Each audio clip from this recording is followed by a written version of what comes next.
that. And nor is this like Aristotelian or Socratic, where your soul has already existed in, wherever it is, and you come into, and now you have to remember your previous existence. This is not that either. This is more of a modern take on the origins of awareness and consciousness. And for Gadamer, it comes through language. So one of the important parts of this are all of those theories of communication that say we will change people and change society by reshaping the language. So women's studies talk about creating women's language and using women's language. The PC movement, the politically correct movement, tried to put in effect a speech code that would be practiced. And from a Gadamerian perspective, if you could make that happen, then it would affect consciousnesses. People would come into consciousness in a different place than they do now. So there's some of phenomenology behind those movements. That if you change the language over time, you will reshape the consciousness of people, and not just the people in the immediate setting, but the people who come into consciousness through that new language. So phenomenology. So it's a post-realism. It's moving past the idea. The natural thing the natural way is to say, that's a chair. Of course it's a chair. It's right there. I'm looking at it. It's a chair.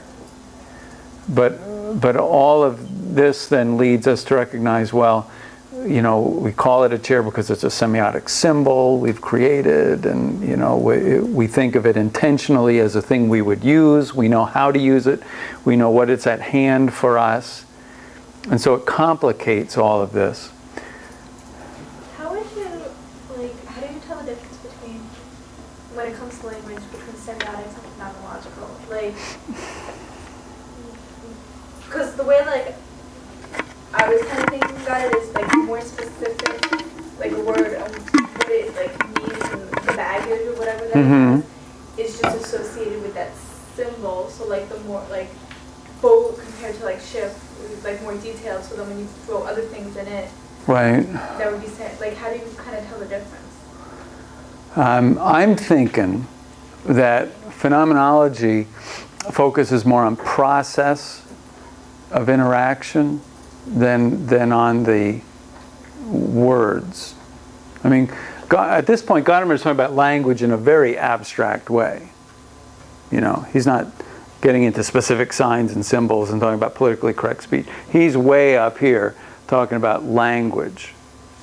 So I would say that at least what I take away from phenomenology is, these practices, these processes of supportiveness, of unconditional, or what did he say, unconditional respect, Rogers, unconditional regard, positive regard, that was it. These are process questions of how you interact with others in the process of interacting. Semiotics is about the symbol itself. Phenomenology is not interested. Phenomenologists say we just use them. That's the experience. We don't struggle over what is a sign. We just use it. So it's our experience. So they're not interested in that. We'll get to some of that probably as Craig goes down.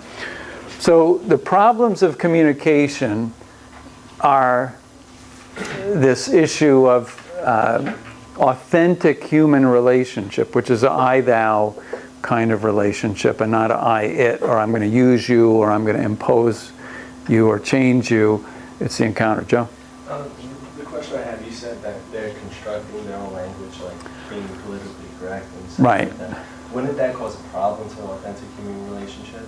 I just think that by curbing what you say you wouldn't really get a true sense of what another person's thinking if you speak one way when speak a different way, then you really don't know what the hell they're talking about.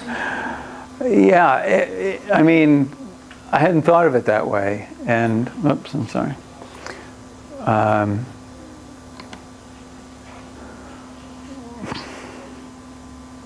See, the only way that would really work is if every human being in the world spoke the same politically correct language, and then 3 generations went by of children being born. And I think there would be phenomenologists would look at the fact that being constantly tries to break out too, and discover and create. So, but it's a good thought. It's a good thought, Laura. I don't know if I understood correctly. So, do you mean that if we're using politically correct language, that would not give away what we're exactly thinking, right? So, Yes, that's what I'm thinking. well, I was thinking maybe that these specific languages, or either feminist or politically correct, is meant to induce first that state of mind, so that you truly end up believing that, and then it becomes authentic behavior. So it's not more like a language shield, but it really is what you're thinking. Right, it is authentic because it's how you're constituted. Yeah, so it's directed Right. at shaping mentalities first, and then they really become authentic. And you, unless there is an other, you don't know what you don't know. So as far as you're concerned, this is reality and this is life, and yeah.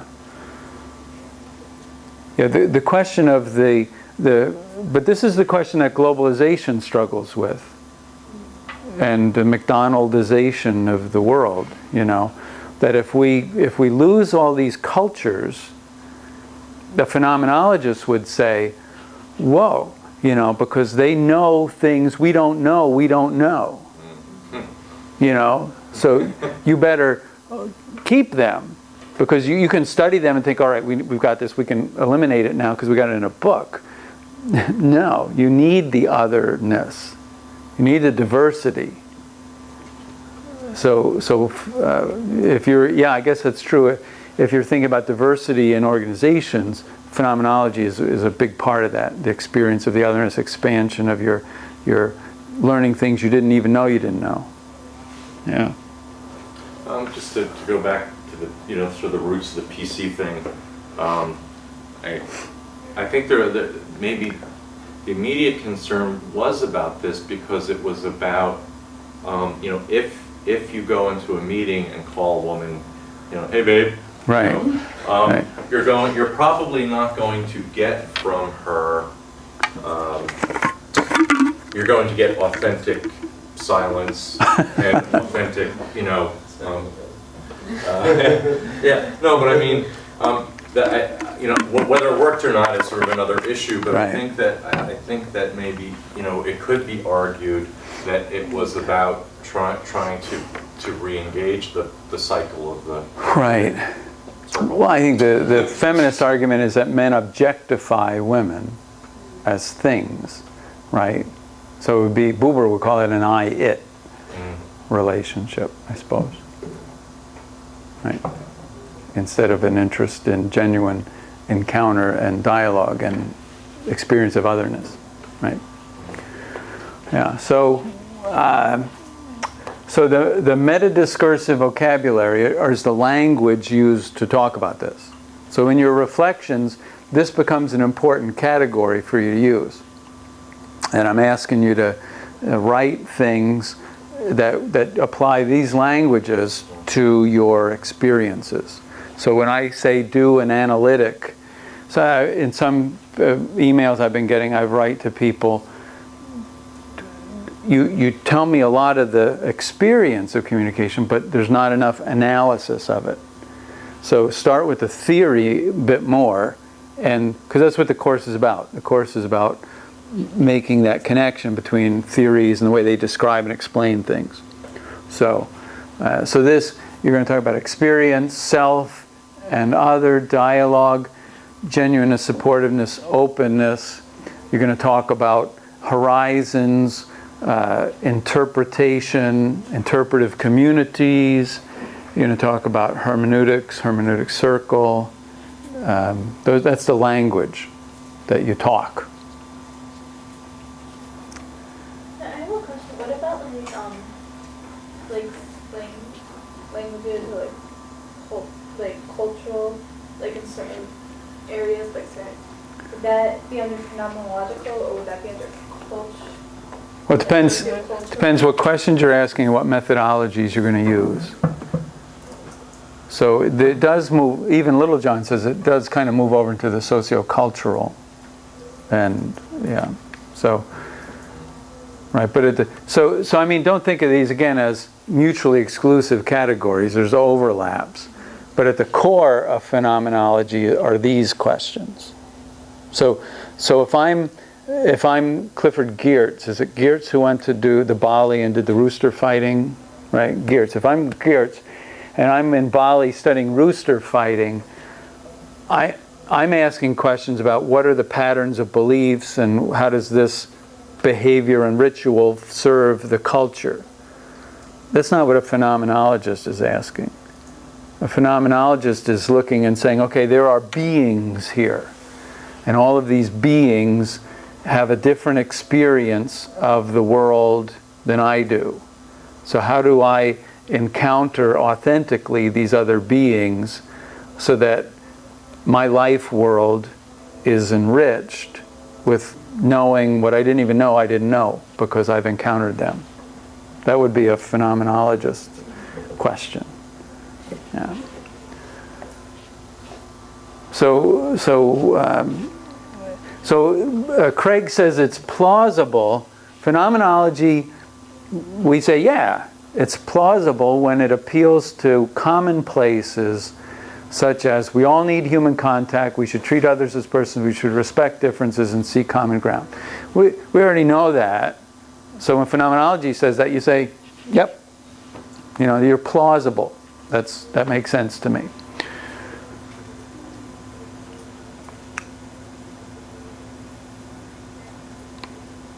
And again, Craig makes the point. Don't forget always that Craig has already made the point in the beginning of this that we all already communicate. And we just do it constantly. And so what theory is about taking a step back and asking different kinds of questions about what we already do. So phenomenology didn't discover respect, or discover dialogue, but it describes and explains it. It gives it a vocabulary to describe and explain it. So it's plausible, but it is interesting because it challenges some things.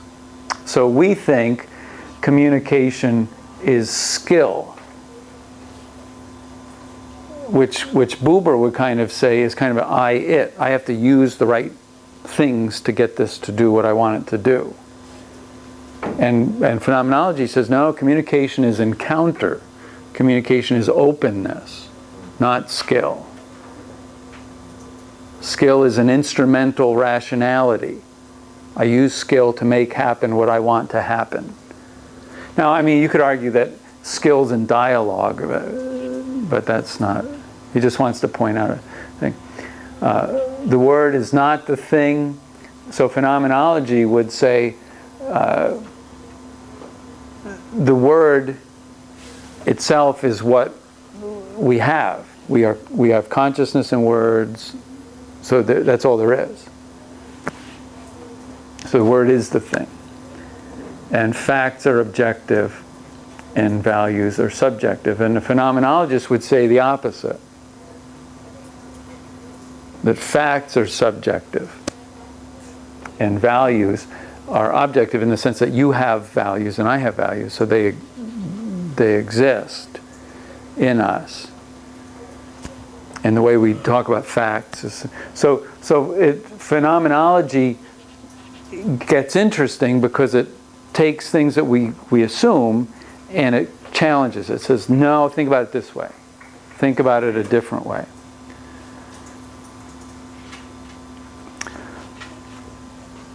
So to keep moving through Craig, so what now let's put phenomenologists in a room full of tag team wrestlers and let it slug it out, you know. So here we go. Phenomenology encounters rhetoric, you know, and phenomenology says to rhetoric that your form of speaking is inauthentic because it is directed to persuade and change the other. It's a aggressive. What's the word? Remember the invitational rhetoric, the article by Foss, where she said the point is to. It was almost a dialectic, invitational rhetoric. She said, "Don't be about persuading and changing the other." That was it. She was talking about how we're used to take the world and chop down the forests and dam the rivers, and we're going to change everything. And so the phenomenologist would say to the rhetorician, you just want to get out there and make the world the way you want it to be. That's counterproductive. So you're losing something, you're killing something. Go ahead, Joe. So, phenomenological view would hate lawyers, pretty much. Would hate lawyers. Hate lawyers in general because they're trying to get across their idea. Yeah, you know, they would see that as just a incredibly destructive and damaging practice of community. I mean, now that's theoretically they would. Yeah, right. Yeah, because lawyers are rhetoricians, right? So you're counterproductive. So that's why it's an interesting point because a lot of in divorce. Let's take divorce for example. A lot of communities and a lot of judges these days are pushing people into mediation first. They say, before we ever go anywhere near divorce court, you're going to spend some time with a mediator who is going to, and the mediator enters as a facilitator of dialogue and tries to generate an understanding between the people that avoids the combative nature of a divorce court. So I had a student a couple of years ago here who was a lawyer, and I can't remember what course it was, but we talked a lot about this. And she actually went out and then trained in mediation and shifted over to mediation. And there's a whole career you can do in that. So, yeah. However, with lawyers and phenomenological perspective, I don't know if they can. I mean, say if it's a defendant, defending someone who would be actually not guilty would mean rendering his experience genuine and explaining it to others, not necessarily modifying reality or persuading someone in the sense of changing their views of what is real. So in that sense, if the goal of the lawyer was to open up and reveal the person. Yes, verbalize probably what, so. Yeah.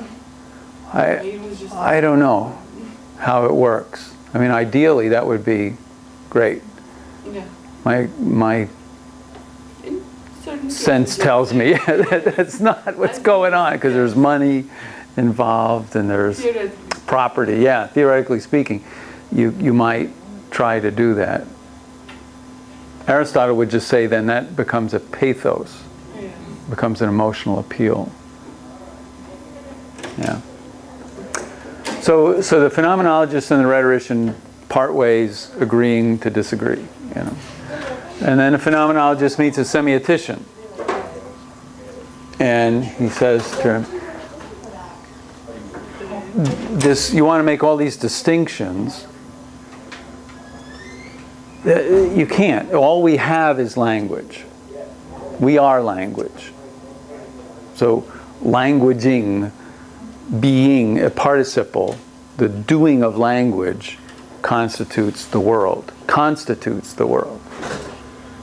When you said before, when they say language, they're up here language. Right. I don't really understand what you mean when you say. Yeah, it's a hard concept. It's the structure of symbol systems. So it's a grammar kind of a thing. So it's like noun, verb, order of things. It's a very abstracted. A metagrammar. Yeah. It's this. Well, Levi-Strauss did this. The structuralists believe that of all the myths in the world, it's kind of like Joseph Campbell. All the myths that exist in the world are connected to some proto-myths or some basic structures. And Chomsky would argue that those are embedded in the human mind. So the search for Lang is the search for those root structures of language. So linguists are very interested in this because they're all about comparing languages with each other and what is the common structure. And so how many levels can we go up? And then we've got Lang. And now, I can't remember how science, but they just discovered that these Cro-Magnon remains, and they managed to extract some DNA. Oh, really? And there was something in the DNA that indicated that they had the thing that we think is responsible for language, Oh, that it was nice. there. Just that. Yeah, so the structuralists would be delighted in that because they want to say that there are some constraints on this. There are that come from base forms. Yeah. So the semiotician, and they just say we'll analyze the world differently. Even within phenomenology, so this is where he says even within phenomenology, there's struggle. So others' experience is not experienced directly, but only is constituted in ego's consciousness, which is what I was talking about with Kant and perception, that we don't encounter directly the other. We encounter some perception of the other that has come through all of our perceptive abilities and our consciousness. So, which is like that Chang article that says, "Go ahead and communicate, but realize it's impossible." So, and as a deconstructionist, he would just be delighting in the fact that he's doing, in the very act of doing the article, what he says he can't do. So, it's called a performative contradiction. That you're saying something is impossible, but you're doing it as you're saying it. So. It kind of just reminds me, at the end how you do teacher evaluations. Yeah. Sometimes people would hand them in, and everyone sat and had the same teacher for the class, but everyone had different opinions on the teacher. Yeah. Some people love them and some people hate them. And Right. Everyone had the same class, but just how do you proceed? Yeah, I think that's a socio-psychological issue. That's all right. No. How would I see that? Yeah, I don't know. We didn't, obviously the people who didn't like the teacher never experienced authentic otherness, or they couldn't connect, we would say. I mean, we've all had people that we just connect with, and what's that about? That's what Buber is asking. What's that about?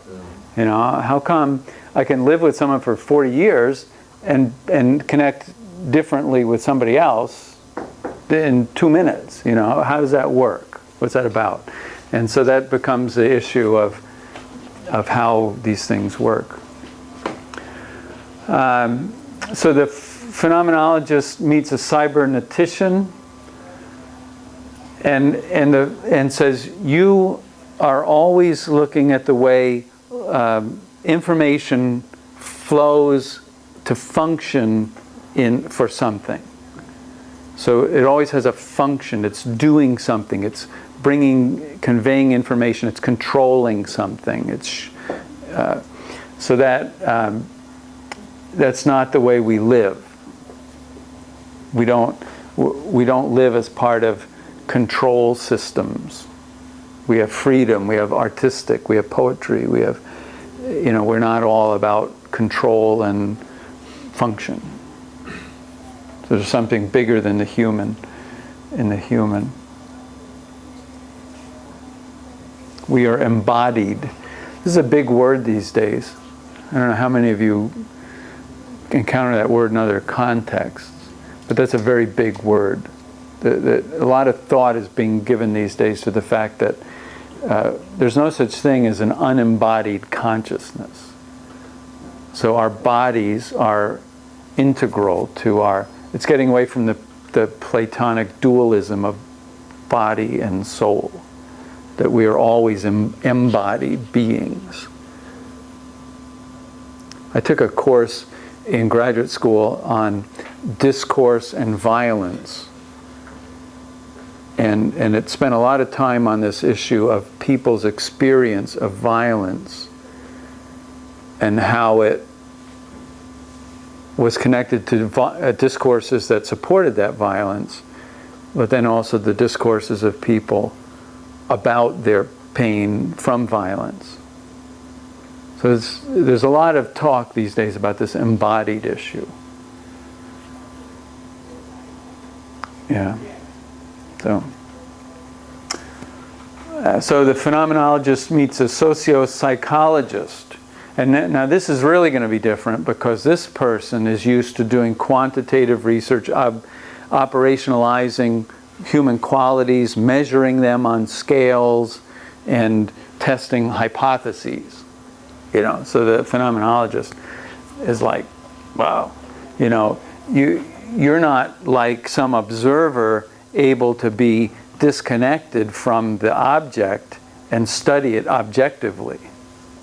You're a being constituted in language, and you're you have a connection to this other being that's constituted in language.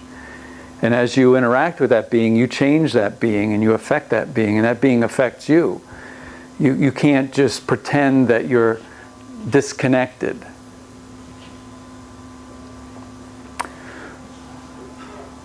With these, I cannot just feel that some of them overlap a lot. Yeah. I mean, with the socio-psychological and the phenomenology perspective.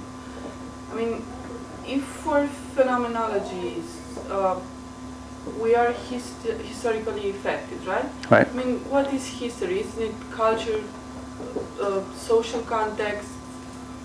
So, if we are, let's say, to experience the other's experience, doesn't that experience carry with it a lot of social aspects and cultural aspects that would come from the socio-psychological perspective? Well, the main way that history affects consciousness is through language. The culture and history are embedded in language. Exactly. I mean, Right. aren't they interdependent? Isn't it? I kind of think of all of these like a whole. They are interdependent. I cannot Right. see them separated from one from another. But if I have a theory, let's take this from a socio-psychological theory. Lisa, help me with this. So psychologists have theories about there are 5 basic human emotions, right? Or there are 4. They have categorized things, right? What's an example of that? Try.